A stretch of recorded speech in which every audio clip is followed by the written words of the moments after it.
going on, guys? How's everybody doing today? I'm doing well. Thank you for asking. The body beat down here, Michael, on this Sunday morning, 9:35 in the AM, to be precise. So I mentioned a few days back that I had some stuff that maybe I wanted to talk about, and stuff I've talked about before.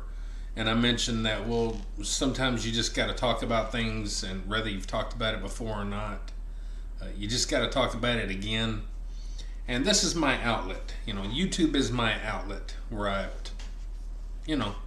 open up and I talk about things and stuff. And, a lot of us sometimes we have partners, husbands, wives, boyfriends, girlfriends, whatever.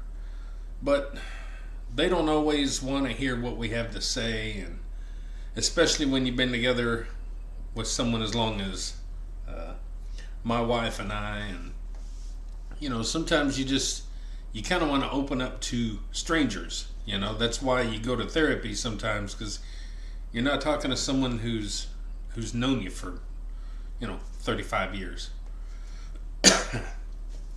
So this is kind of my therapy, and that's that's kind of what my channel revolves around. Like I've mentioned, health, fitness, nutrition, the mental stability of people, mental issues that we might have.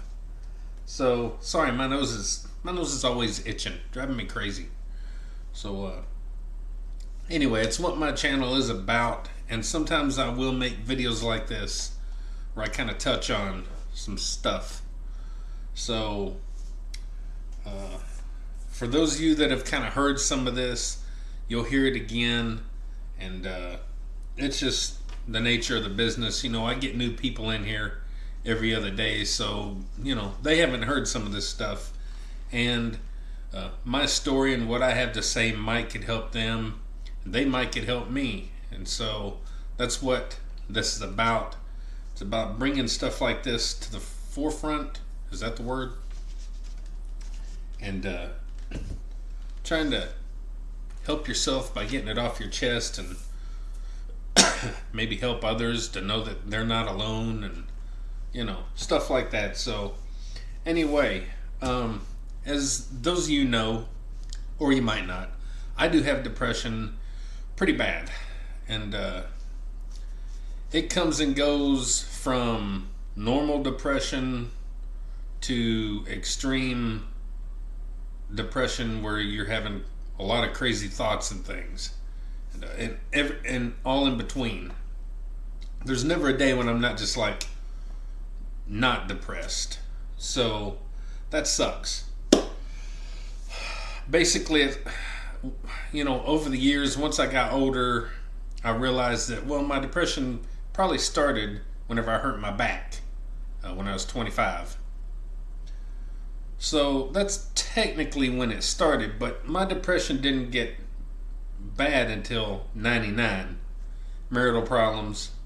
And then 2010, it was a huge hit. Some marital problems.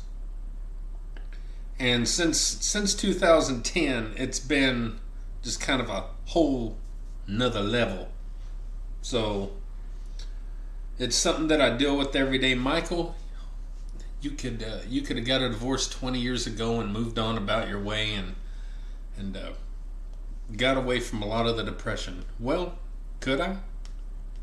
And do we just give up on marriages like that so easily? Yeah, a lot of people do. And that's the problem with the world today, is people don't know how to deal with issues in their lives. And unfortunately, some of that dealing with ends up causing depression. So it's not that I don't have happy times in my marriage and my life, my personal life and all that anymore. It's just things dwell, and that's the thing with people with depression, is you dwell on things, and I'm a big dweller. So things are not perfect, but it is what it is. And we continue to push through and fight every day and every year, And that's the problem with a lot of people nowadays. They get married to somebody and then they have a problem. They don't know how to handle it. So the first thing that they do is divorce. So there's no learning how to deal with issues. So anyway, that's something that I'm going through every day. Another thing that I'm going through as of the last few years, and some of you know this, some of you don't, is again, but my oldest son has diabetes, and really bad. And he's decided long ago not to fight it, not to take medicines anymore. So he's always sick, he's always throwing up, he's always on the toilet, he's always sick and down, depressed. You know, he don't want to live anymore. And I've listened to him and listened. You know how a lot of people say, you know, well, I've talked to him and talked to him. Well, I listened. I like to listen to people, and then I'll do some talking.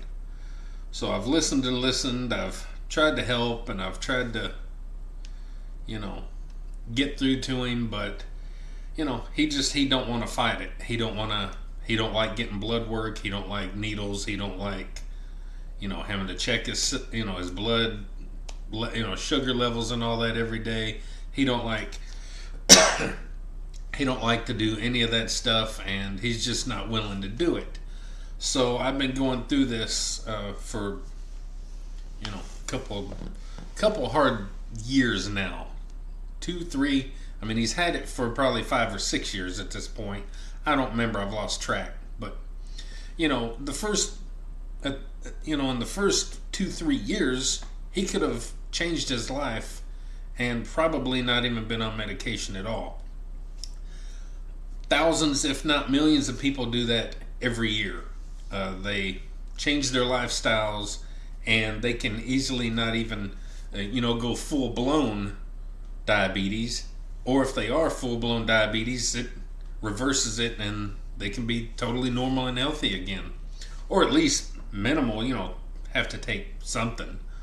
But he wouldn't stick with it. He didn't want to stick with it. He loves food too much. He says that he'd rather die eating what he wants to eat, and not suffering, not having to suffer that way, I guess. But I'm thinking he thought that diabetes was going to take him out really quick, and he wasn't going to have to suffer like he is. But it's going on. The bad part, he's been really bad for a couple of years now. At least, a couple of years. You lose track of time. So he's not dying quite as fast as he probably thought he would. So now he's throwing up all the time. He gags all the time. He's on the toilet all the time. And he's went from being, a thicker built guy like myself to he's like 160 pounds, or 150, 60. I mean, he's a toothpick. So having said all that, I've went to bed crying. I woke up in the middle of the night crying. I woke up in the morning crying. I've drove my school bus crying. I've done my daily walks and workouts crying. I have, held back tears and choked up tears, and it's extremely affected me in my everyday life, my mental status, my physical status. I feel dead. I feel drained. I feel beat because of all this. And it's absolutely something that I wouldn't want to have this happen to anybody. Yeah, I'm going through that. And,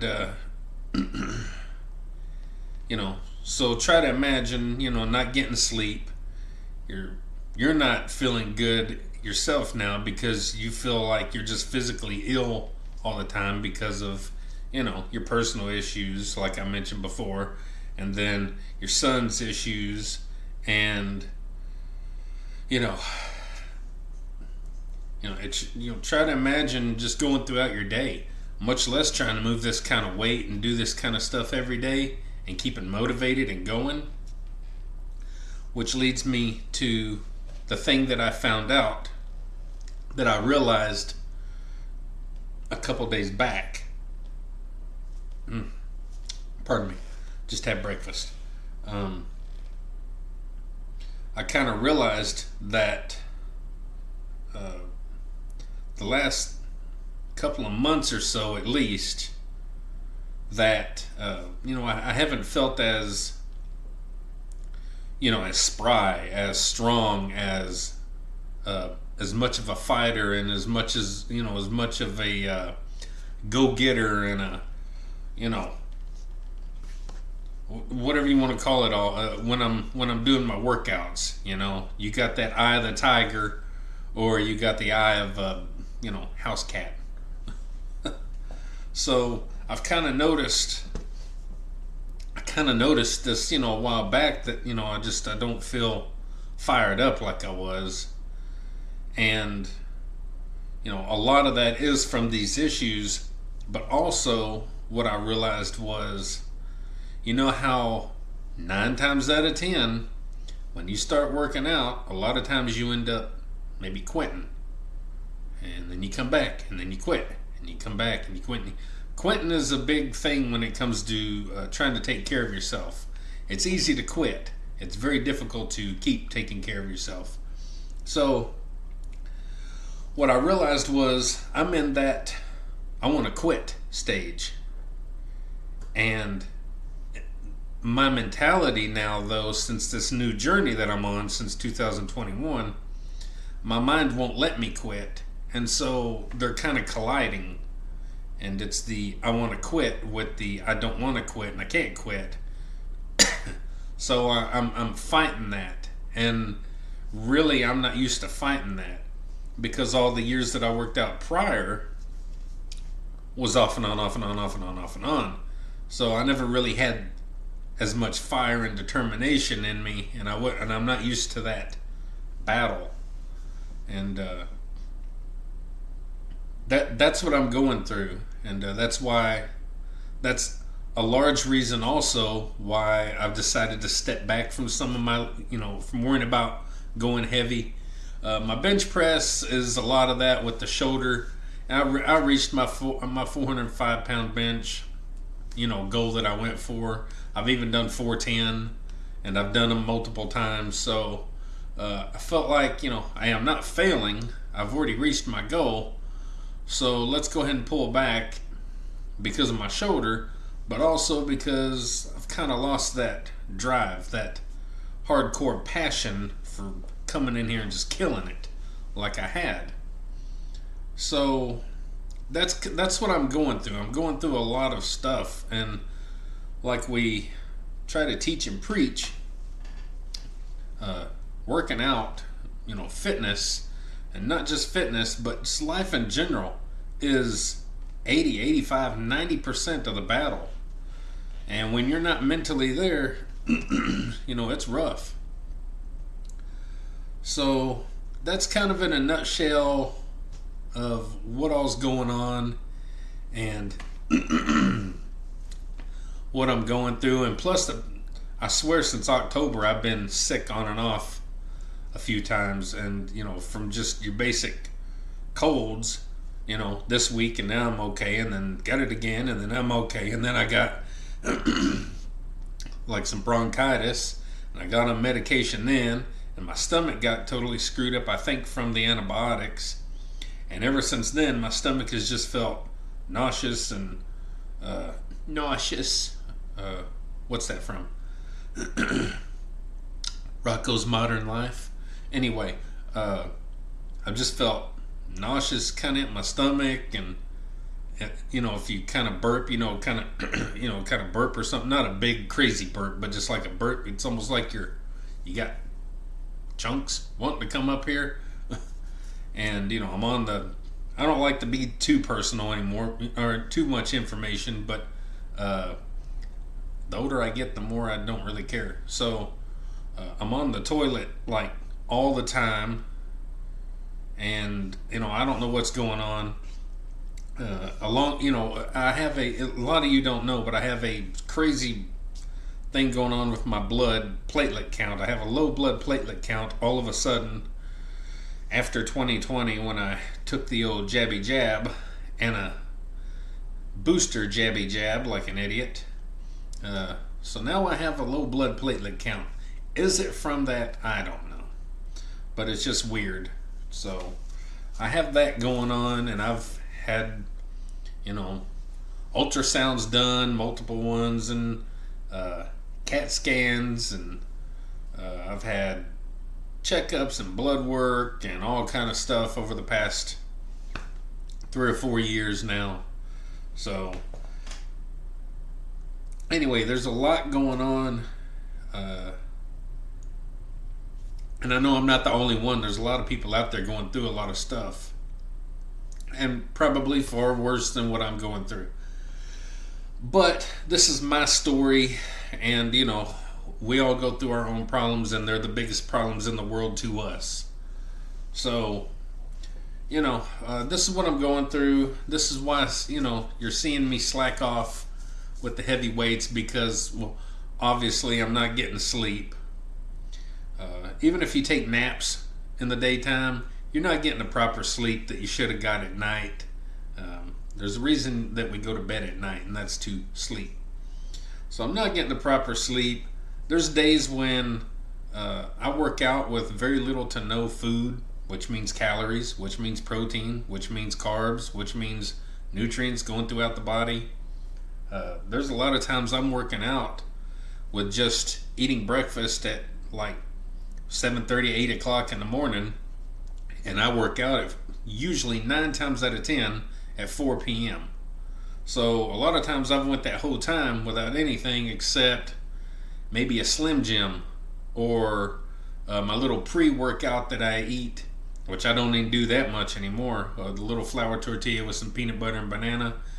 I've been doing that for a long time before I work out, but even that I'm hit and miss anymore. And so I'm just not really hungry.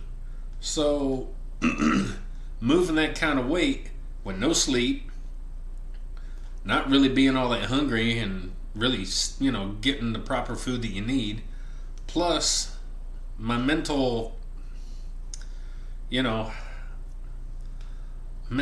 whatever you want to call it, the things I'm going through, the things I'm going through. So there's no way that I can safely continue doing the heavy weights and pushing myself, and I never had goals to go above what I did anyway.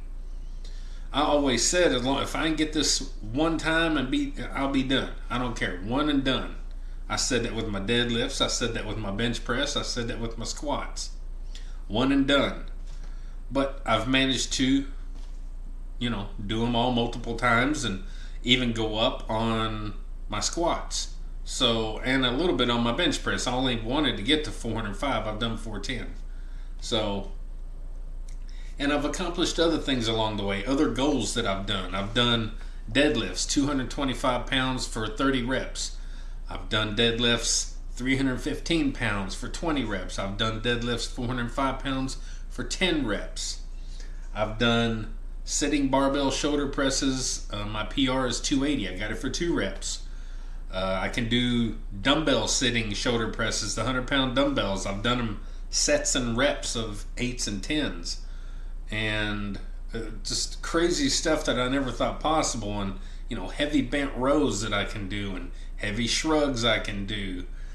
And just, I've done so much. And, I look back at all this time, and I don't know how I did it. I really don't understand how I was able to just keep coming in here and going day after day after day after day, because I work out every day. So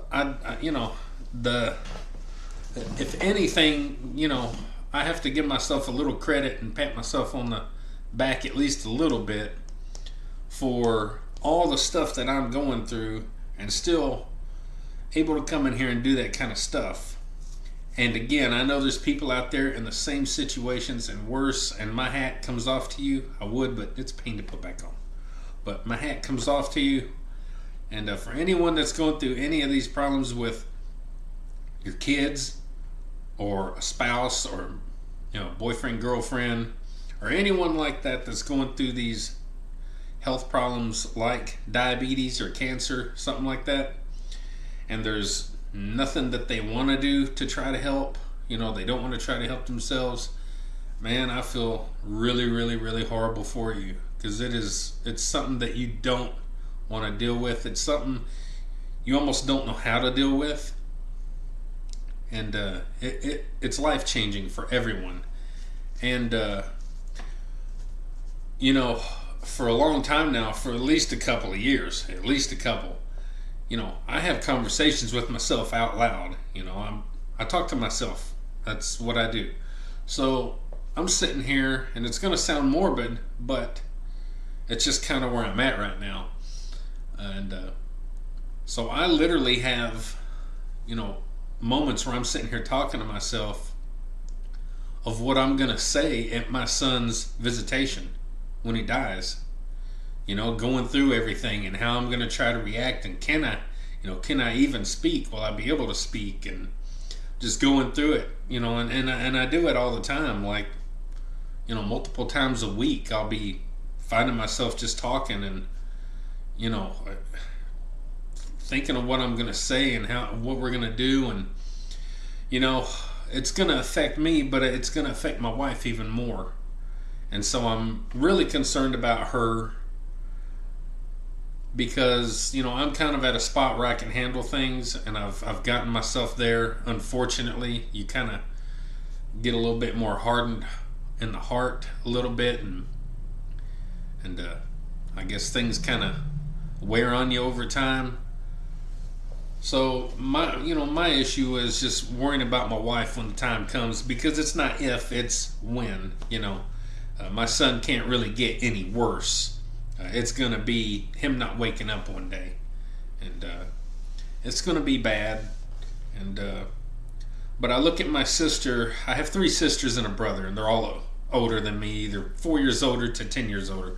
So my sister that's 4 years older than me, she's lost her daughter. She was only 31, and she had Turner syndrome, or whatever it was. I think Turner syndrome, where you don't get real tall, and you got like different things about you, and you might not can have kids and develop fully, and in certain spots and certain things. But amazing girl, super awesome.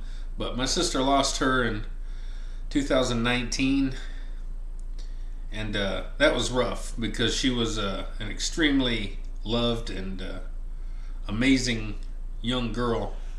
And we were super close, together all the time, all of us, and that was a hard hit. So I look at my sister with that, and then my same sister, lost her husband to cancer 2 years later. My wonderful brother-in-law, super funny, goofy, good old country boy, can't tell a joke for nothing without messing it up, kind of a guy. Great person. And he wasn't just my brother-in-law, he was my brother, as far as I'm concerned. And they were married almost 40 years. So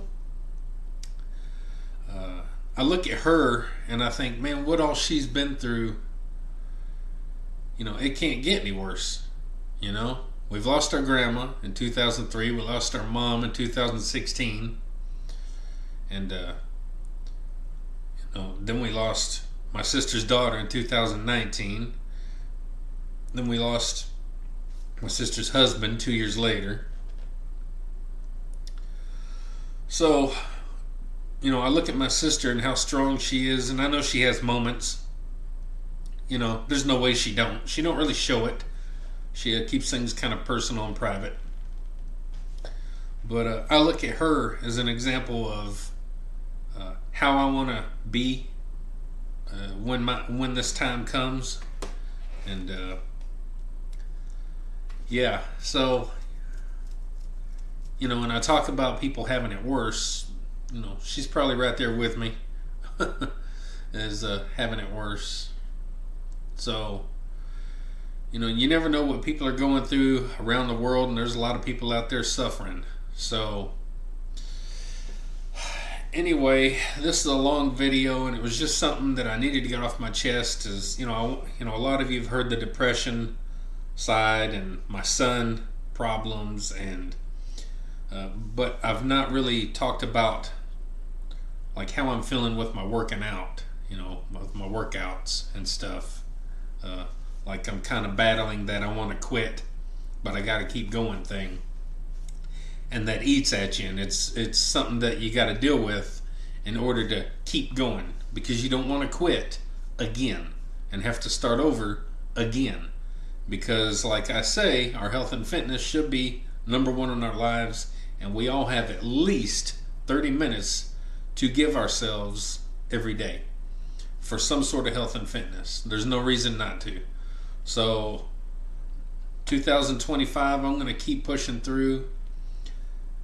Will my son be around through 2025? I have no idea, but I'm not going to stop, because that's not an option anymore.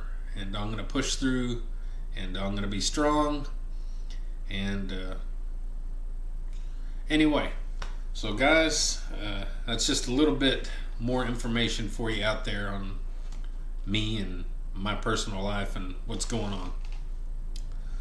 So if I give you a little inspiration, guys, to tell your own story, maybe in the comments, maybe like, share, subscribe, comment, all that good stuff to the Body Beatdown. That's me, Michael, your host that's going to keep on pushing through. Don't forget, get up, get out, get rad, do it to it, and we'll see you next time on the Body Beatdown. See y'all later. Get up, get out, get rad, and do it to it!